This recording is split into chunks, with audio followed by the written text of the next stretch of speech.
many organic farms that use blind cultivation very effectively. But on farms that are struggling with row cultivation, I think part of the reason is because they're not doing their blind cultivation effectively. They're not using an integrated approach of blind cultivation with row cultivation. Generally speaking, blind cultivation occurs before row cultivation, but I think there are some opportunities actually for blind cultivation, for example, using a tine weeder, to occur after a row cultivation to improve the performance of the row cultivation. So we'll get to that. So the basic idea of blind cultivation is you are fracturing the top approximately 1 inch of soil using a tool like a tine weeder. Your crop has been planted deep, and I want to emphasize, I think that it's especially important in organics to plant deep. And so on our research farm, we are typically planting our beans deeper than 2 inches, 2 to 2.5 inches, and our corn 2.5 to 2 3/4 inches deep. And I think there are a variety of benefits to planting deep, but if you're going to be disturbing the top inch, it's really important that your seed, your crop seed, is well below that. But you also are more consistently getting your seed into moisture, you're getting your seed, your crop seed, into a more uniform temperature environment. And so I think you will have more uniform emergence by planting deep. And the delay in emergence from planting deep is small, but having erratic emergence, non-uniform emergence is problematic in both organic and conventional systems, but I think particularly problematic in organic systems. When you have certain plants that are emerging up to days later, those plants will not be contributing to your yield in most cases. Can I interrupt you for a sec, Joel? Because this goes right along with the conversation we were having last week. But is there a certain soil temperature that you're aiming for as you're planting deeper? Again, we talked about delayed planting in organic, and that is a strategy too, for some of the goals that you're just stating there with uniform emergence. But planting deeper, what are you looking for in terms of soil temp or determining your planting dates? Yeah, I guess I would say, generally speaking, we're looking for about 55 degrees at 2 inches deep. But the key thing is that the forecast is for warming conditions, that the forecast is not for a heavy rain Yep. right after planting, but more cold rain. Yeah. We try to avoid planting right before rain. And I mean, we are typically not planting corn or beans until at least May 15th. This is down here, well south of many of you on this call. We're about an hour and a half south of the Quad Cities, so about an hour and a half south of I-80. And it is certainly warmer here than up in your location, but we like somebody's calling in. But we really want the soil to be warm. Our goal is for the crop to be popping out of the ground in a week or less. Now, it doesn't always happen that way, but that's when conditions, I think, are most likely to result in everything operating as expected. So back to the blind cultivation and specifically tine weeding. When you run a tine weeder and you're fracturing the top inch soil, you're doing two things. You are terminating white root weeds that get desiccated when basically they're disconnected from the soil moisture. You are also creating a surface soil layer that is unfavorable for germination. But both of those things are very important. And depending on the context, one may be more important than the other. So even if you don't have any white root weeds, even if you go out and you dig and you don't see any white root weeds, by creating that fluffy, well-fractured surface inch, you are preventing the white root weeds from developing. And basically, you're preventing them until you have the next rain that settles the soil down. And what it's all about is creating this differential in size between your crop and your weeds. For row cultivation to work well, you really need to have that differential in size. And so by keeping the surface zone where a majority of the small seeded weeds are germinating from, by keeping that zone unfavorable for germination, and also by terminating the weeds that are germinating in that zone, you're giving your crop a jump. And that's extremely important. So some people run their first blind cultivation pass within 1 to 2 days, maybe even the same day as running the planter. And what that does is it just sets everything kind of uniform across the whole field surface. And so you won't have weeds that are germinating in your wheel tracks or in other places that got better soil seed contact for the weeds in the top inch. You're setting all that back, and that can that when you are blind cultivating that soon, you are not controlling white root weeds at all. You're just creating that environment that's unfavorable for weed germination. Of course, as soon as you have run your blind cultivation pre-emergence, you no longer can see your wheel tracks.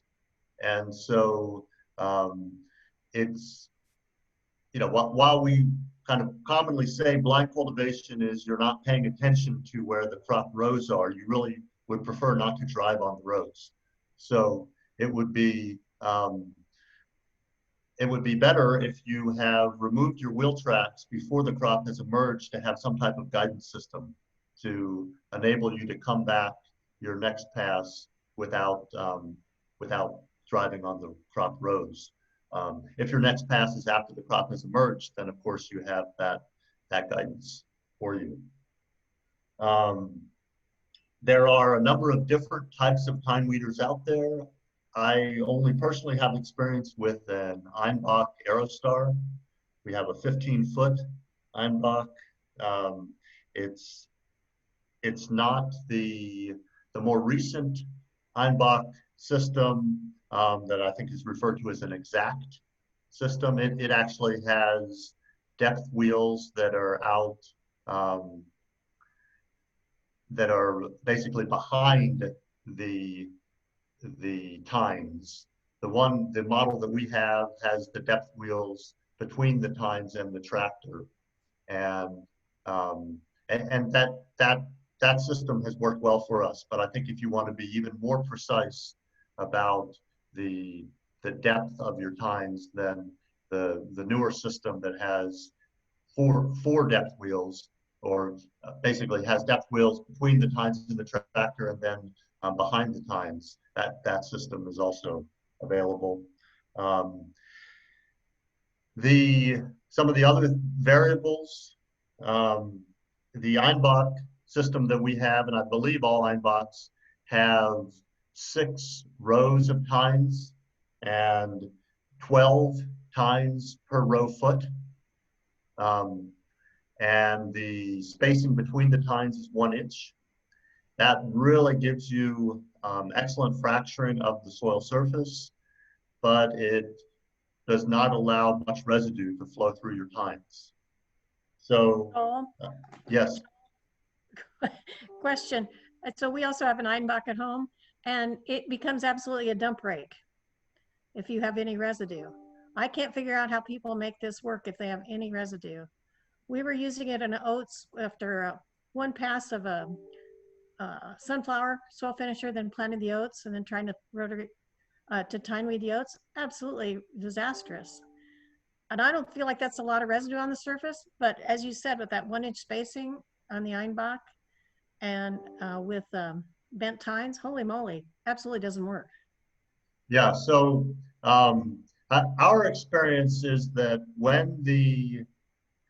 um, when the residue is dry enough, if it has been sized well, a surprising amount can pass through the tines. If the residue is moist at all, it will clump together and will not pass through the tines. But the bottom line is that the Einbach system has closer spacing of tines than the Kovar and some of the other systems.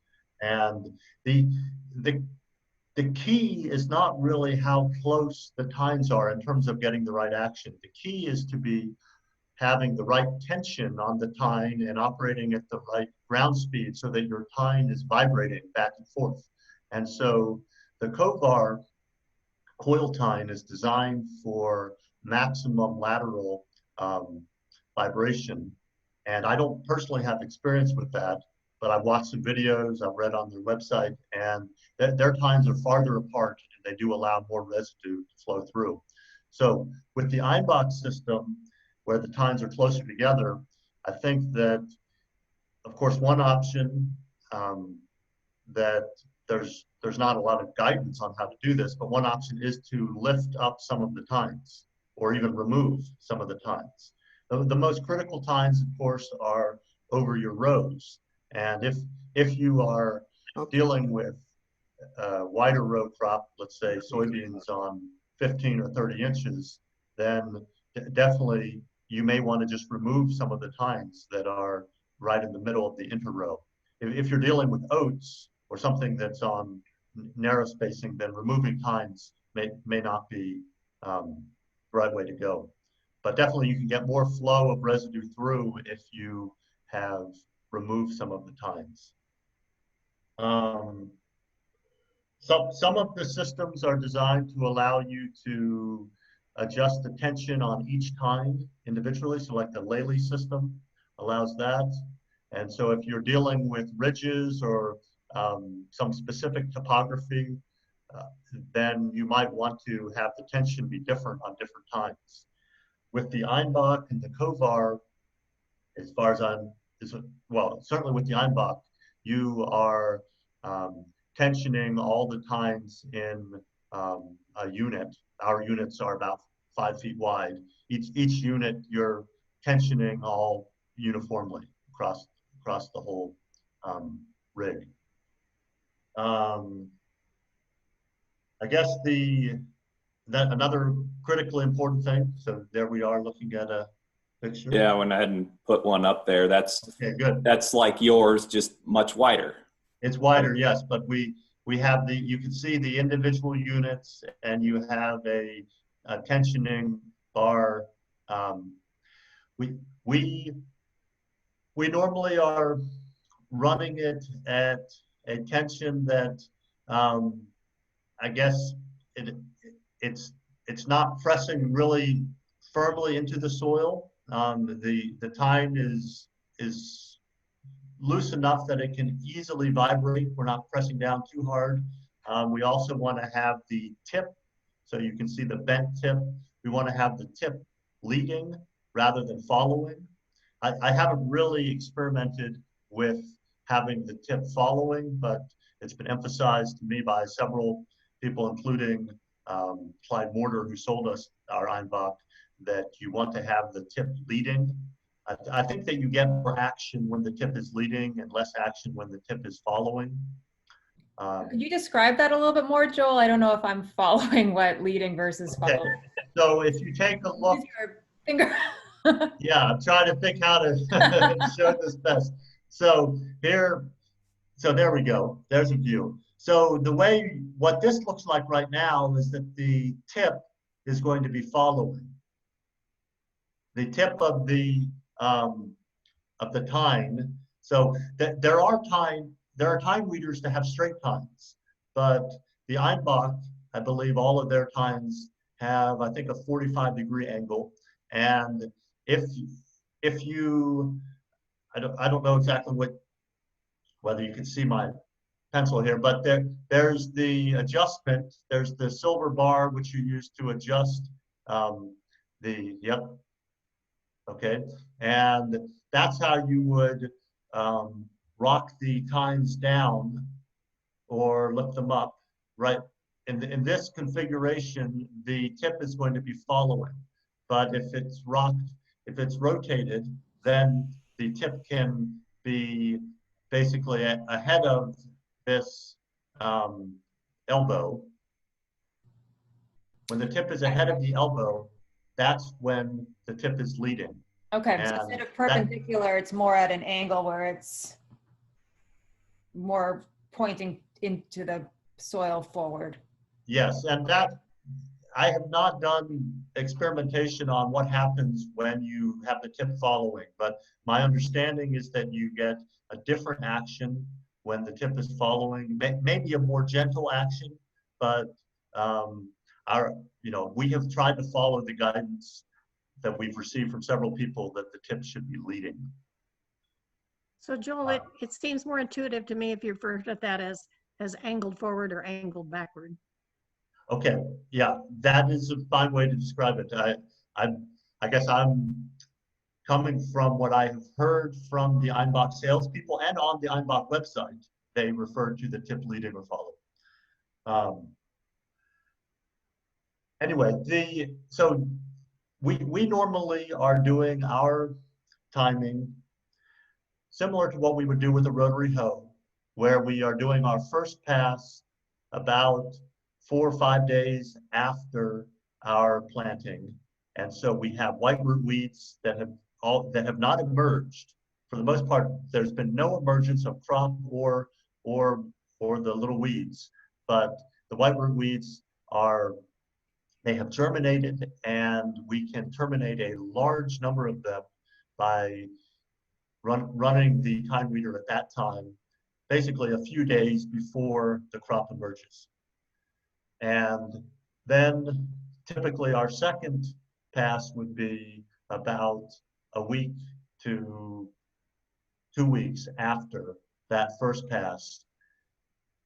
I think the most important one is probably that pass pre-emergence.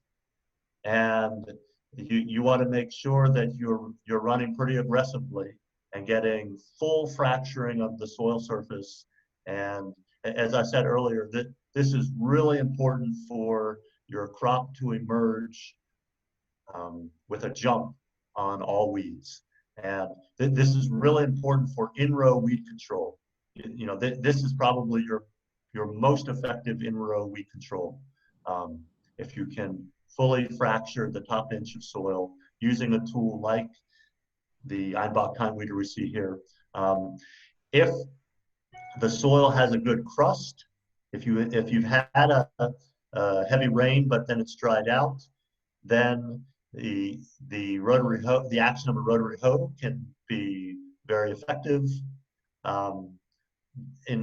In our experience, and we have never used a brand new rotary hoe, but the rotary hoe that we use, it does not create nearly as full a shattering of the surface soil unless there is a good crust.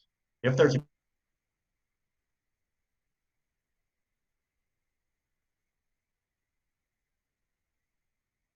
the tine weeder doesn't handle a crust as well as a rotary hoe.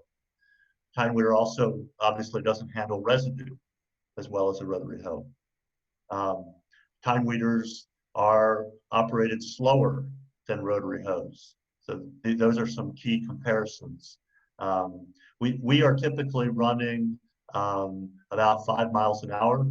I think some people might run as fast as 8 miles an hour. The kind of general rule of thumb is 4 to 8 miles an hour. But what we experience if we start going too fast is that the tines, they start jumping, and you're not getting the optimal shattering of the soil surface. So there is a ground speed, and obviously this is going to interact with the soil conditions, but there's a ground speed. For us, it's typically about 5 miles an hour that gives us the best shattering effect. So the tine is moving side to side, and that's really what's causing the majority of the shattering. When the tines start jumping up and down, that's when you're going too fast and you're not getting the optimal shattering. If your soil has a crust, you might want to run a rotary hoe first and then follow with a tine weeder. It could be done in a quick sequence and get even more action. But if there's a good crust, the rotary hoe will accomplish your shattering goal just by shattering that crust. There are suggestions. I recognize that. There are suggestions by some farmers, and I think it actually says this on the Einbach website, that you might want to run your tine weeder in 2 directions, and that could be at different angles across the field, or it could even be in opposite directions. So you could run one pass across the field and immediately turn around and run in the reverse direction. And you could set your tine weeder a little less aggressive, but do 2 passes and actually get more shattering, but less damage to your crop by doing it with a little less down pressure and running it in 2 directions. One intriguing thing that I was reading about last night on the Einbach website, this was specifically using their cultivator. Einbach has a cultivator as well, a row cultivator.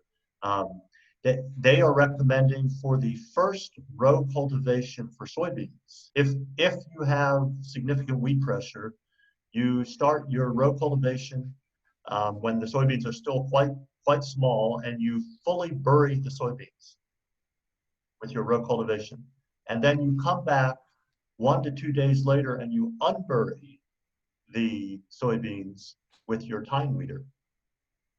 That's not something I have ever done, but I think that there are some interesting opportunities for using the row cultivator to undercut the weeds, but then using either a rotary hoe or a tine weeder to shatter the soil off of the roots of the weeds. And so that wouldn't have to be done several days apart. It could be done in direct sequence, or you could even add potentially a tine weeder unit, add some tines to your row cultivator, so that you have some tines or even some rolling spoon wheels like a rotary hoe that would help to shatter the soil off of your roots after the roots have been undercut by your row cultivator. You still haven't accomplished your full mission until you've shaken the roots free from the soil. And so some tines or spoon wheels could help with that. We typically are running our rotary hoe more than twice as fast as the tine weeder. Remember, the tine weeder we said is around 5 to 6 miles an hour, whereas our rotary hoe we're typically running 10 to 13 miles an hour.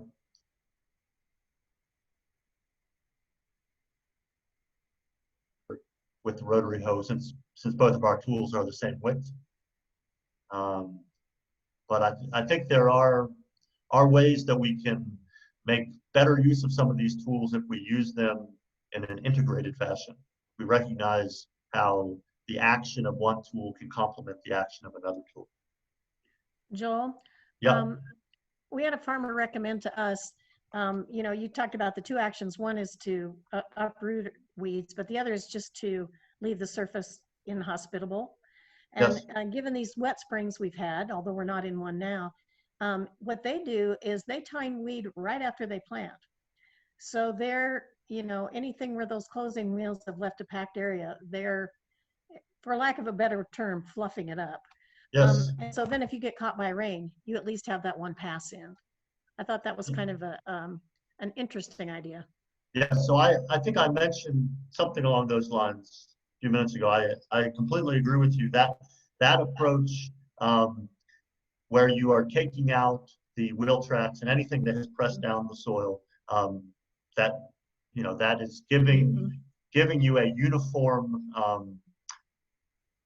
fluffed up surface across your whole field.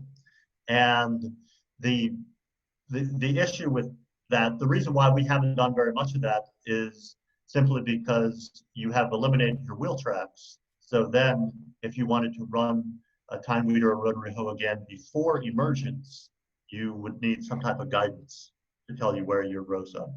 Right. Yes, I remember you talking about that. And we do have a guidance system, so that works in our situation. We use guidance for planting, but not for most of our other field operations. So maybe this is a related question, Joel, somewhat, and if others have experiences, please share. But one of the questions that I've gotten, or just kind of listening to experiences of farmers of where a tine weeder works and where it doesn't work, is whether there's a more optimal soil type where the tine weeder tends to work better, whether it be more of a sandy versus clay soil. I don't know what your experience has been. I mean, obviously you have probably a limited range on the Allison farm, but in your work, talking to other farmers, or if others have experience on if there's certain soil types where tine weeders tend to be more effective. Well, I'll just quickly comment, and then of course anybody who wants to chime in should share their perspective. We are dealing with heavy soils, silty clay loams. They can get very cloddy if work when wet, but when you have good structure with our soil types, the tine weeder can work very well. And you can see in this picture surface residue, and we certainly have more surface residue than that sometimes when we're running the tine weeder. And I think, you know, the way you manage the residue has a big impact on the tilth, the ability of that soil to crumble or fracture. If you have a very sandy soil, like you know, before I ever came to the Midwest, I was mostly involved with vegetable crop production and working mostly with sandy soils. And those soils are extremely forgiving, and you can run a tine weeder the same day as a rain, you know, later in the day. But for our soils, the soil has to be in a crumbly condition for the tine weeder to have its appropriate action. But it can work fine with a silty clay loam soil as long as you wait until the surface has dried out, and you're not working the soil very deep. So you know, you don't need to have the soil dried out several inches deep. All you need is to have really the top ½ inch to 1 inch dried out, and then the tine weeder can work. I guess one other key thing I want to mention real quickly is with soybeans, which is the crop that we have used our tine weeder most effectively in, we try to avoid the crook stage of the soybean development when basically the elbow, where the cotyledons are still below the elbow of that little bean plant, and that is a very brittle, fragile stage, and the tine weeder will break off. But both the tine weeder and a rotary hoe, but I think especially a tine weeder will break off a lot of the tops of your soybeans, break off the cotyledons, and that's obviously the end of that plant. So we avoid tine weeding at that stage. Other than that, we have tine weeded up to I think more than 6 inches tall. We typically our first tine weeding is pre-emergence, and then our second is typically when the soybeans have maybe 2 true leaves and are just a couple inches tall. That would be our typical pattern. But we also have tine weeded when the beans are up to about 6 inches tall.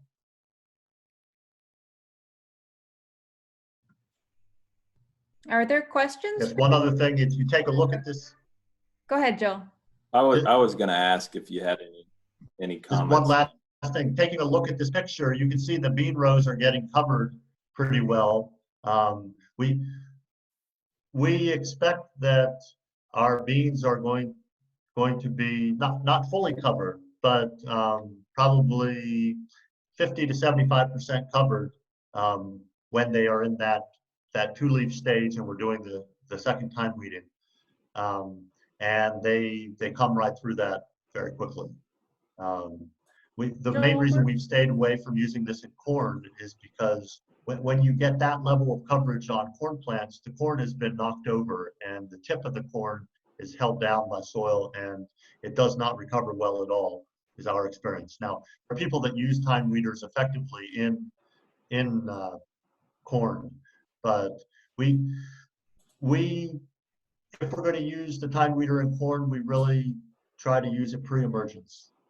And anything after emergence, we normally, at least with our experience, we haven't been satisfied with the action of the tine weeder. It's been too damaging to the corn stand. Joel, I wonder if you have any comments on use in small grains. Yeah, so I don't personally have experience with that. I know that it is a very common practice in Germany and France and in Europe, where they do a lot of tine weeding, and they have a number of tine weeding machines like the Einbach, but other manufacturers. They have a number of different manufacturers. I think the key may be making sure that you plant your small grain deep. I think if your small grain is not planted sufficiently deep, it will probably get yanked out of the soil by the action of the tine weeder if it's not sufficiently mature. I think the growth stage at which you are starting to have little weeds germinate,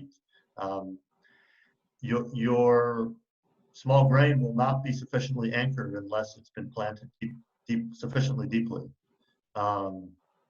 This is an interesting picture showing frost seeding, or I guess in this case not frost seeding, but red clover seed is being applied to a small grain and being worked in with the tine weeder.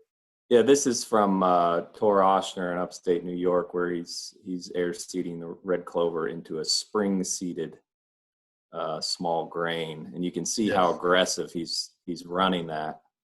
Yeah, I think the pictures that I have seen, just really in the last 24 hours, especially just thinking about this talk, but also that I've seen over the years of people tine weeding small grains, it looks like you have buried a lot of your stand. Now, you haven't uprooted your stand, but you have knocked over a lot of the plants such that the leaflets are no longer visible. As long as they are still rooted, small grains can come through that very well. I think I remember Tor saying when he was talking at the OGRAIN conference this winter, you just don't want to look back. Yeah, this is the image where he was talking about where he thought he completely destroyed the field. So 1 is before tine weeding, 2 is after. You can see whole swaths of it completely buried, but then you can see that crop coming back, and he ended up with a beautiful weed-free stand. Yeah, I think with all mechanical cultivation, there's that fine line between being too aggressive and not aggressive enough, and what you gain over time with experience is the ability to be more aggressive and feel comfortable that it's the right thing to do. When you're first starting with a tool like a tine weeder, you tend to not use it aggressively enough, and you're not getting the full action of the tool. How about questions from participants? Don't be shy. And remember to unmute yourself.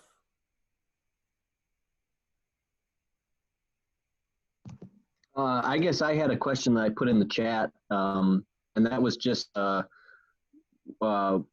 doing tine weeding pass on corn when it's still sort of in the spike stage and can sort of push through. Have you had any experience with that? And I guess you any thoughts? I don't have experience with that, and I welcome anyone who is on this call to chime in and share their experience. I would think that that might be a stage that would work well for tine weeding.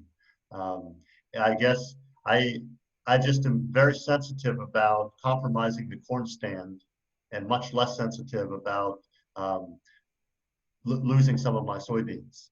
And so Joel and Randy, we did this last year when it wasn't spiking, but it was just under the surface. And it was a miscalculation because we'd planted so late and temperatures were so warm that corn grew faster than we thought it was. Now, you could have figured that out by digging. But anyway, we damaged quite a bit of corn. I wouldn't do it again. And that's with an Einbach. So, I mean, I agree with you. You can do it above the corn, but once that starts coming near the soil surface within that inch, I wouldn't. That's based on 1 year's one field experience. What they say on the Einbach website is that you should wait until the corn is, I think, taller than 4 inches. But our experience is that 4 to 6 inch corn is still floppy and it gets knocked over and then the tip gets buried, and you end up with really the same situation as when you have uneven emergence. You have some corn plants that are the dominant plants, and that's where your yield is, and then the other plants that have fallen behind, they basically become weeds in your field.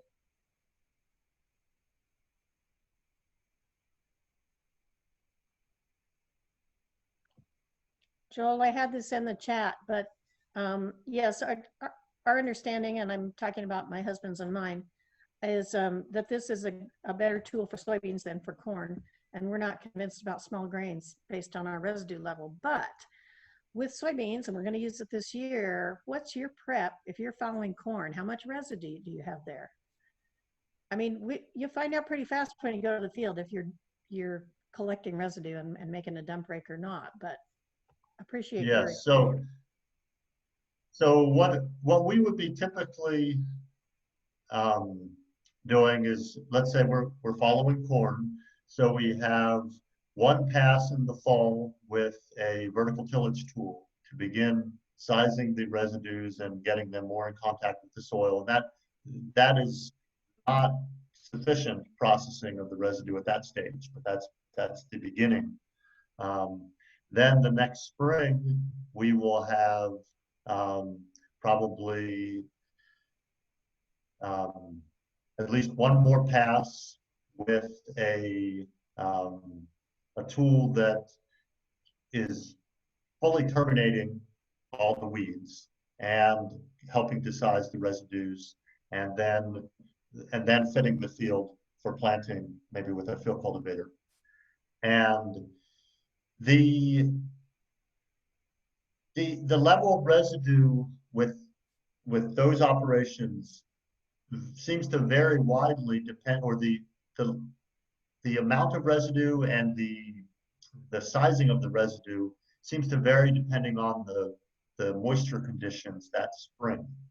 And so we had a very dry spring a couple of years ago, and we did not tine weed any of our beans because we had so little digestion of the residues in the spring that it just seemed that we were consistently raking too much residue, and we had a few passes where it was borderline, but most passes it was just unacceptable. We were not going to be able to do a whole field like that.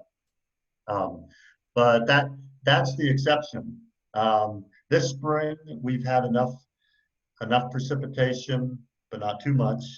Things are good so far that we had good digestion, and I'm looking at fields that grew 150 to 200 bushel corn, had a lot of residue on the surface, that got hit with a vertical tillage tool in the fall, and have been hit with a vertical tillage tool one more time, and just about a week ago, and we'll get field cultivated before planting, and I think the residue level will work fine our Einbach tine weeder.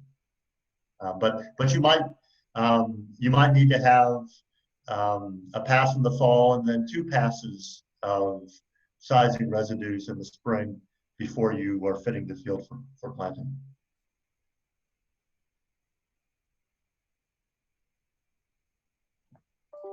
Thank you. Other questions, comments on your own experience? We've got Yeah, about that's 10 minutes left. That's what I hope we can get for other people that are using tine weeders. I don't feel like I have enough years of experience or enough diversity of experience to really be an expert on tine weeders, but I'm very pleased with the action when you're able to shatter that top inch such that your crop emerges with really no weed pressure when it's in its early growth. That advantage pays off throughout the whole rest of the season. I think every time I hear you talk, Joel, it just something else clicks. And I've heard this before about creating that inhospitable layer. And I know I take this from your talks and being a Joel Gruver fan, repeated in mine, that we're always trying to get those crops ahead of the weeds in terms of effective weed management. And again, just kind of thinking of mechanical weed management and organic management, that you're using that tool to not necessarily knock down weeds, visible weeds, but creating that layer that gives that crop a jump is really one of the key elements of the tine weeder. So that's really clicked for me today, hearing you talk, is kind of, you talked about layering on all these different tools. And this may not be a knockdown tool for weeds, but it's creating that environment that gives the crop a jump. I think Charles Martin had a comment, but I didn't get to read it, or a question. I apologize. My mute's kind of off because I'm recording this. So if everyone wants to listen to this again, because Joel's always a wealth of information, like I just said, I take a nugget every time I talk to him, with him. I am recording this, so my chat box is off the side of the screen. I have a question for you. Do you know if you have the 18-inch tine or the 24-inch tine on your Einbach?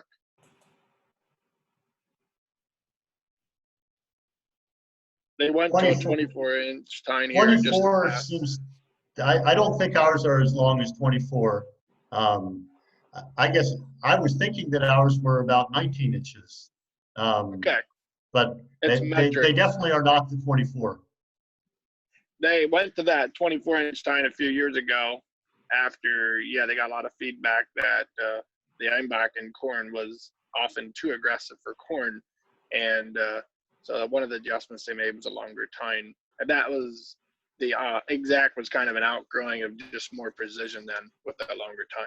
So, just was a question I had. Thank you. Hi, this is Leah. I have a question for you. Go ahead. So it's about tine weeding oats. So last week I checked the oats and they were at 1 to 2 leaf stage. The ground was in good conditions and I couldn't see any weed out of the ground. But the oats being just 1 to 2 leaves, I was worried about damaging them too much for not much reason, because I couldn't see any weeds. Even by scratching, I wouldn't see any white thread weeds. So I decided to wait, and I ended up tine weeding yesterday. And so when I went back to the station yesterday, the oats were 2 to 3 leaves, so a little better. I felt more comfortable tine weeding them at that stage, but some of the weeds were already out of the ground. So what do you think was the best decision? Should I have tine weeded last week? Was the oats a little too small, but the conditions being great, or was the decision I made the best decision in your opinion? Well, I guess I think it comes down to what types of weeds you were trying to control.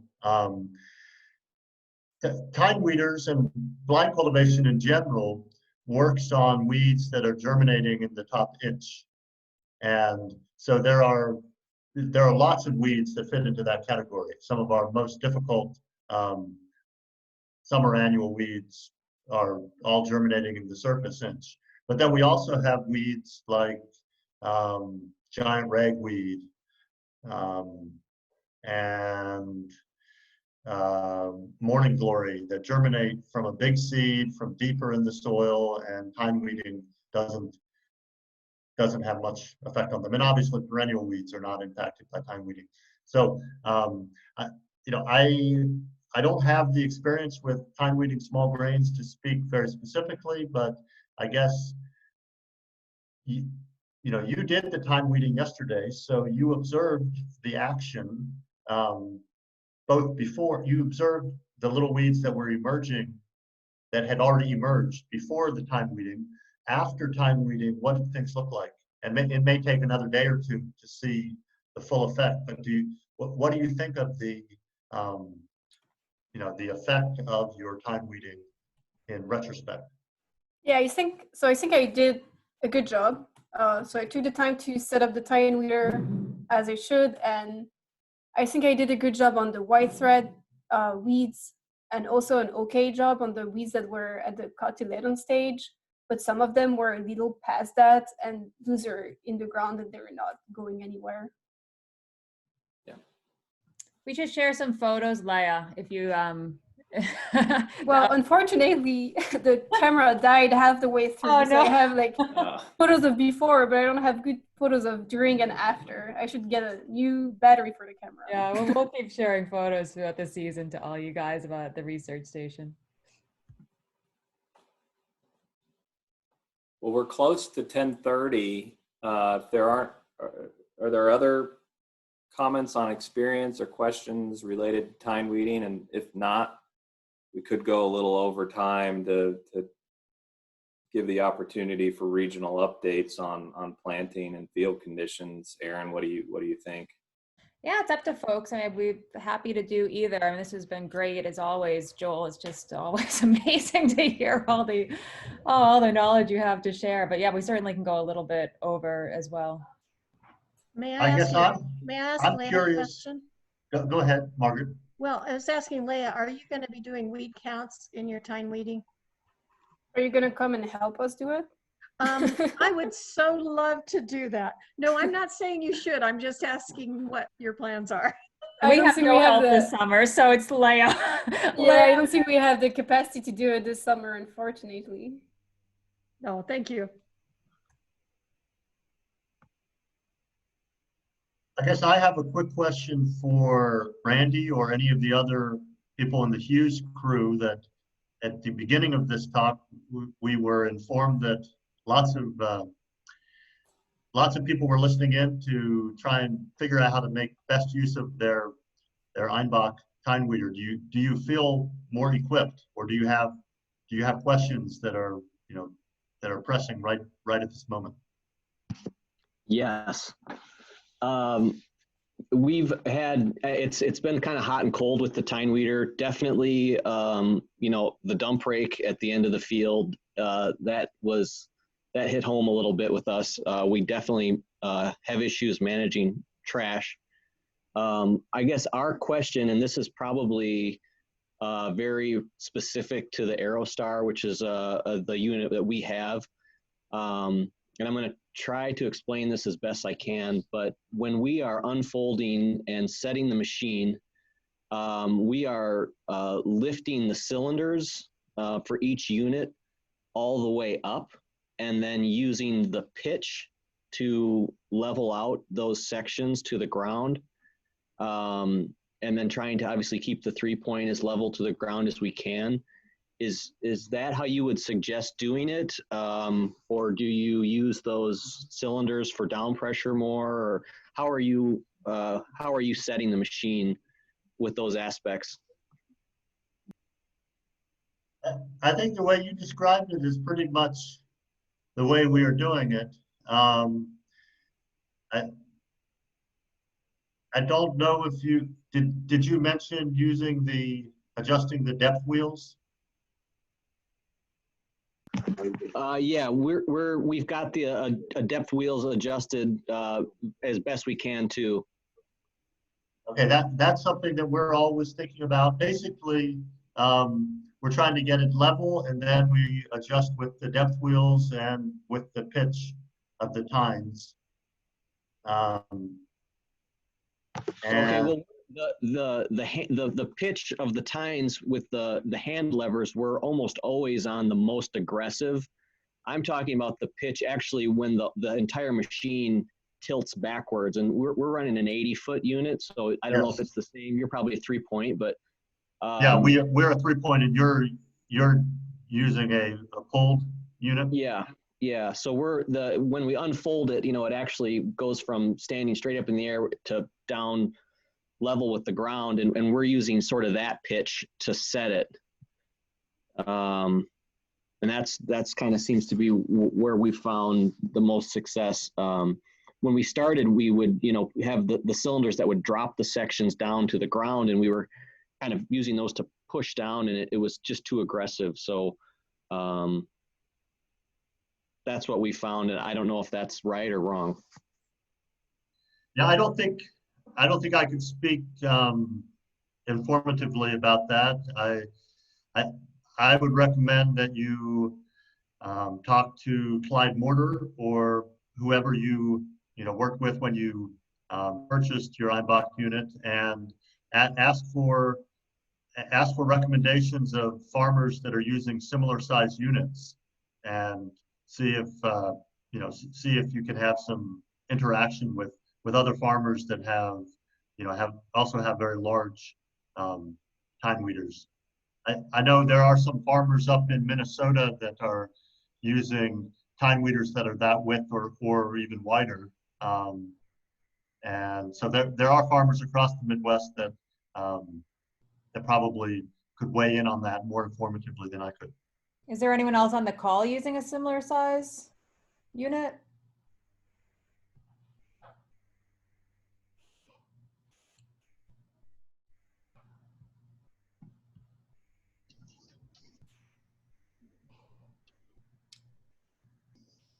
All right, any other questions? I saw Justin unmuted himself, so I just want to make sure we get a, I don't know if you meant to, Justin, but I see you did.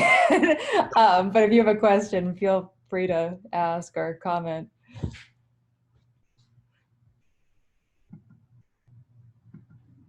So Charles is asking about removing tines over the crop row, and I know that is done in horticultural systems where they're using tine weeders. I was not using an Einbach back when I was growing vegetable crops, but we were using a Williams tool system, and we would lift the tines that were going right over the vegetable crop row, and that enabled us to get the desired action right next to the row, but much less damage to the crop row.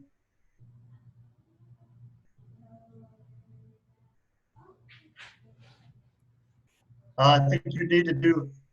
I haven't done any use or investigation of the Williams tool system in years. I think if you did a Google search, you could probably find out about it. I would, I'm willing to take a look myself and find out about it. It's a specific tool that's designed for vegetable crops. So it's a tine weeder that's on a different type of frame, and it's I don't think they make large units. I think that the units are all probably less than 10 feet wide. Maybe a comment. Yeah, you guys are mentioning about lifting tines in the Einbach. So I'm actually an organic farmer here in Pennsylvania and also an Einbach dealer. So I want to make sure I don't have a biased view here either. But Einbach does have a new tool called a tine lifter, basically. That it's a rod that lays across the top of your tine section, and it has a bunch of hooks that you can lift up a tine and hook it up out of the way for a pass and then put it back down again. And that is available from Farm Power Implements. They took over from Clyde Mortar on the Einbach distribution in USA, and they're setting up local dealers. So check out Farm Power Implements for more information on that. Well, thank you.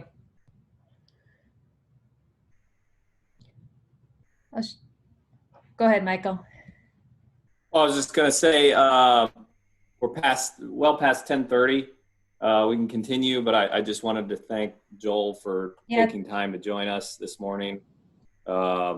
He's been busy wrapping up the semester with his students and preparing today to receive a load of some pelletized litter to do some work there at the farm at Western Illinois. So thank you, Joel. Yeah, thank you so much, Joel. It was awesome. Thank you. And again, this is recorded, so I'll figure out a way to get it downloaded in some sort of link that people can, if it's okay with you, Joel, is that okay? I should ask. Yeah, that's fine. That's fine. Thank you, everybody. I will stay on a little bit longer, but I need to head up to the farm because we're receiving a load of litter very, very soon. Okay. Well, should we just do 10 minutes of regional updates, Michael, and then wrap up around 9:45? Sure. Okay. Yeah, that's fine. All right. So if anyone on here wants to give an update on what they're seeing, on their own farm or other farms in the area, you can chime in, share where you're at. This is Justin Dorr. I'm in Northeast Nebraska. We had a large stretch. We had a nice stretch of some really warm weather in the 70s. And we have a lot of farm outfits that on the conventional side that have completed their corn and soybean planting. Organic, on the organic side, there hasn't been a whole lot of activity. You guys did drag their feet a little bit, and thankfully so, because now we're in the 50s with cold rain. It did frost a little bit overnight. So it'll be interesting to see how that affects the corn that was planted earlier. Thanks, Justin. Anyone from Indiana? I see Andy on there. Michael, you know your Indiana folks better than I do.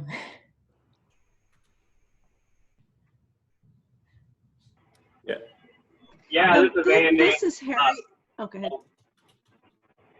Oh, go ahead, Andy. Yeah, from Northeast Indiana. It's been cold here. Supposed to get down to 27 and frost tonight, but field conditions are good.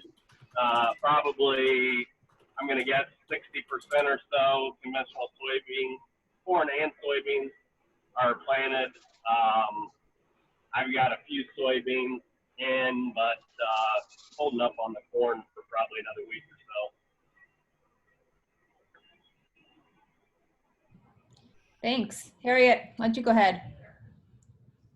Yeah, so a couple of days ago, the Risk Management Agency put out a release that for those of you who have crop insurance, in the past you had to have your organic certificate in place for especially if you're new or for new land by July 15th, and they have loosened that rule, and now all you need to have is a letter from your certifier that you're in the process of organic certification.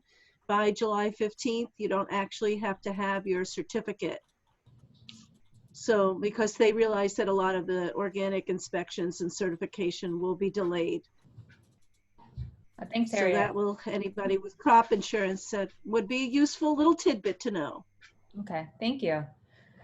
I saw Willie got off. I think the Hughes farm got off. They gave a little bit of an update at the beginning. Anyone, I don't recognize anyone else from Wisconsin, but if there is, definitely what's the Wisconsin, anyone from Wisconsin want to chime in from? Oh, I know some guys like Leah had mentioned, we did some small grain planting. I know some folks got some oats in, but I'm not aware of anyone here in Wisconsin that's been doing organic corn and soybeans, although I've been driving around, definitely see a lot of conventional folks out planting, which, yeah, with the cold snap, I think it was interesting to see how that works out. I wondered, anybody on here who's strong on agronomics with small grains, what we might anticipate with, especially down here in Indiana, where it's pretty far along with wheat and barley, what we might anticipate with temperatures going down into the mid and upper 20s overnight tonight. Margaret, do you know of any idea of any risk to cereal grains? Yeah, at this point?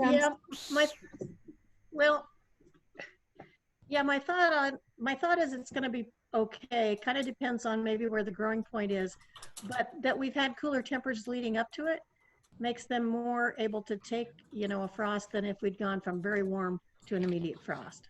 So this trend of cool temperatures makes me feel better about this. We are all going to find out. Obviously, the more vegetative it is, the better they're going to withstand it. Well, you're on. How are things looking in Iowa? Well, can I ask Andy a question first? Sure. Andy, you said you were planting your soybeans, organic soybeans, before your corn. Why do you do that? I mean, this year, because it's so cool, I wanted to get a little bit in, kind of let the clover grow a little bit more, get a little bit more nitrogen for the corn. And soybeans are cheap to replant if there is a disaster. So it's not normal, but also the soybeans are an early variety that I want to get wheat in this fall. So it's just kind of a little bit of a gamble, but something I tried. Margaret, something that we're seeing on a number of Indiana farms is that they are planting soybeans before corn, particularly in situations where they're trying to make no-till soybeans work, and they're planting at boot stage, and a lot of our rye is at or very close to boot stage right now. So guys who want to try to make that system work have been planting soybeans with the intention of then coming back at anthesis and roller crimping over that. So, so getting beans in first, waiting on cover crops to get a little bit further on corn, or maybe starting to take down cover crops on corn. So we're seeing that flip-flop on a number of farms down here. Yeah, thank you. I know 3 farmers in Iowa that are trying to plant their soybeans before corn on ridges, because if they wait till after corn, there's too much weed growth on the ridges to make it work. And a couple of them have had good luck so far. The temperature is a little warmer on the ridge, but of course you clean that ridge off, but you do have a very clear, and one thing referring to what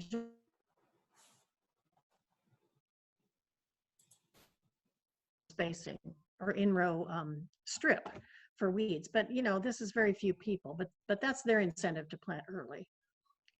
Thanks for sharing those. Yeah. So situations are different, particularly as we move north to the south. Thank you. I think I'm going to need to get off this call. So thank you, everybody. I will catch you guys at some point in the future. Thank you, Joel. Thank you, Joel. Bye-bye. Thank you. Do you want to give I'd say we could probably wrap up Yeah. entirely here. We're at 10:45, and Erin, do you have any last comments or thoughts to share? No, this is great. Well, like I said, I'll record this. I think this was our last planned one in response to you know, wanting to connect due to the fact that we knew it was going to be hard for the next few weeks. Michael and I and the OGRAIN team are thinking of, you know, how to do this over the summer. We may take a little bit of a break and then reconvene after planting, but Michael and I, whether it's through the survey mechanism or through just emailing either of us one-on-one, would love feedback on that. So Michael and I will talk, and we'll see about what our plan is in the immediate future versus a little bit longer in the summer, but we really appreciate all your engagement on this and all the comments and discussion that everyone provides. So thank you. All right, so Michael, we'll just kind of talk and let everyone know how we're going to proceed. Yep, sure. All right, have a great weekend, everybody. Bye.